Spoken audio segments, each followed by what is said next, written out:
নতুন বছরের সন্ধ্যাটা কিভাবে কাটালাম আজকের ব্লগে সেটাই থাকছে। হ্যালো এভরিওয়ান, সবাই কেমন আছেন? তো ২০২৫ সালের প্রথম দিনটাকে স্পেশাল করার জন্য আমরা চলে গিয়েছিলাম গ্র্যান্ড ক্যাসেলে। আর এখানে আমাদেরকে ট্রিট দিয়েছিল একটা ছোট ভাই, তার জন্য তাকে অবশ্য অসংখ্য ধন্যবাদ। সে অনেক দিন থেকে ট্রিট দিতে চাচ্ছিল, তো আমাদের সময় হচ্ছিল না। তো যেহেতু নতুন বছরের প্রথম দিন সেও বলল, আমাদেরও সময় ছিল, সেজন্য আমি, আমার এক ফ্রেন্ড আর ছোট ভাইটা মিলে চলে গেলাম গ্র্যান্ড ক্যাসেলে। আর সেখানে গিয়ে আমরা অর্ডার করেছিলাম হায়দ্রাবাদ বিরিয়ানি। তো এই বিরিয়ানিটার টেস্ট কি বলবো, অসম্ভব ভালো ছিল। আর আমার কাছে তো লেগ পিস পড়েছিল, যেটা বরাবরই সবারই পছন্দের একটা কি বলে পিস। তো আমার ফ্রেন্ড আমাকে এইখানে তুলে দিচ্ছিল, তাকে বলছিলাম, এই তোমার তো কিছুদিন পর বিয়ে হবে, এখন তুমি ট্রাই করো তুলে দেওয়ার জন্য।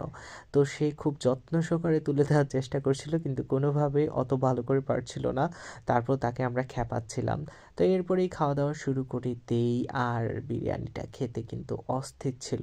যখনই কাজু বাদামগুলো দাঁতের মধ্যে লেগে যাচ্ছিল, এত একটা সুন্দর টেস্ট লাগছিল, কি বলবো, এই ভিডিওটা করতে করতে আবার আমার খেতে মন যাচ্ছে।